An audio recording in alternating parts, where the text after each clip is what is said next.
হাবিবের রওজা শরীফ দেখে আমি সহ্য করতে পারি না রে আবু বকর, বিদায় দাও, আমি চলে যাব।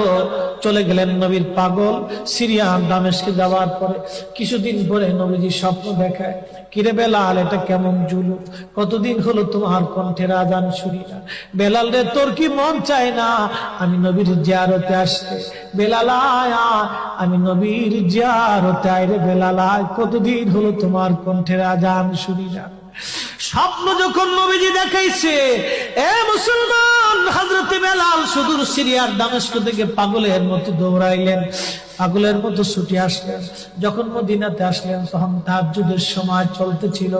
তাহাজ্জুদের সময় চলার সময় হযরত বেলাল রাদিয়াল্লাহু আনহু কাঠের জালি দিয়ে তখন রওজা শরীফ ঘিরে রাখা ছিল।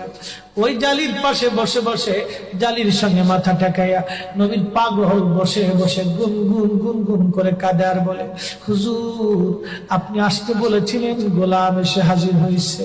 নবী গো, আজান দিতে বলেছেন, আমি আজান দিলে আপনি আগে নামাজ আসতেন, এখন আজান দিলে কি নবী আপনি নামাজে আসবেন? হুজুর, এখন আজান দিলে কি আপনি নবী নামাজে আসবেন?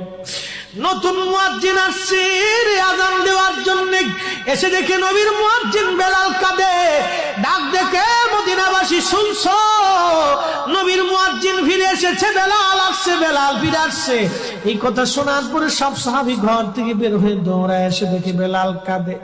সাহাবীরা বলে, বেলাল আজান দাও, কতদিন হলো তোমার কণ্ঠের আজান শুনি না। বেলাল আজান দাও, কতদিন হলো আজান শুনি না রে বেলাল। বেলাল বলে, সাহাবীরা রে, আমি আজান দিলে কি নবী নামাজ আসবে বলো? সালমান ফারসি রাদিয়াল্লাহু আনহু ডাক দেখে, সাহাবীরা, আমাদের কথায় বেলাল আজান দিবে না, তোমরা যাও দেখো হাসান আর হুসাইন দুইজন ঘরের মধ্যে আসেন।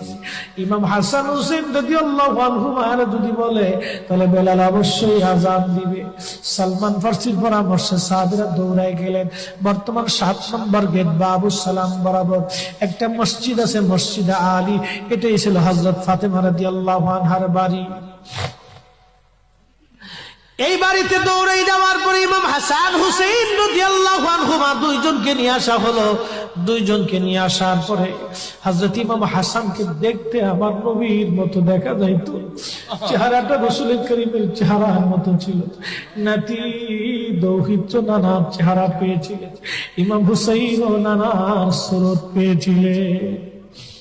দুই ভাই নানার সুরত পেয়েছিলেন। হযরতে বেলাল রওজা শরীফ থেকে উঠে হযরতে হাসানের বুকের মধ্যে মাথা ঠেকায় কাঁদতেছে, ইমাম হুসাইনের বুকের মধ্যে মাথা ঠেকায় কাঁদে।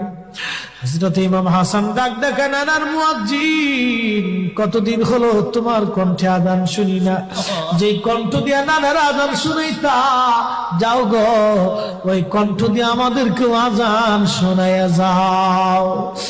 যখন হযরতে বেলাল ইমাম হাসান এই কথা বললেন, হযরতে বেলাল দৌড়ায় গেলেন। যেই বনু নাজ্জার গোত্রের মহিলা সাহাবীর ছাদের উপরে দাঁড়ায় বেলাল আজান দিত। আবু দাউদের 519 নম্বর হাদিসের মধ্যে আসছে, প্রত্যেক ফজরের নামাজের সুবহ সাদিকের আগে বেলাল দাঁড়াইতেন। দাঁড়ায় আজানের আগে বলতেন, আল্লাহুম্মা ইন্নী আহমাদুকা ওয়া নাস্তাঈনুকা আলা কুরাইশিন ইউকিমু দীনাক। প্রত্যেক ফজরের আজানের আগে এই দোয়াটা পড়ে বেলাল আজান শুরু করতেন। হযরত বেলাল রাদিয়াল্লাহু আনহু আজকে তাহাজ্জুদের আজান দিতে গেছে। আজান দিতে যাওয়ার পরে হযরত বেলাল যখন আজান দিলেন, আল্লাহু আকবার, আল্লাহু আকবার, আজানের মধুর ধ্বনি সারা মদিনার রন্দে রন্দে ছড়িয়ে গেল। মদিনার ঘর থেকে সব সাহাবী বের হয়ে দৌড় মারছে। আবার যখন বলেন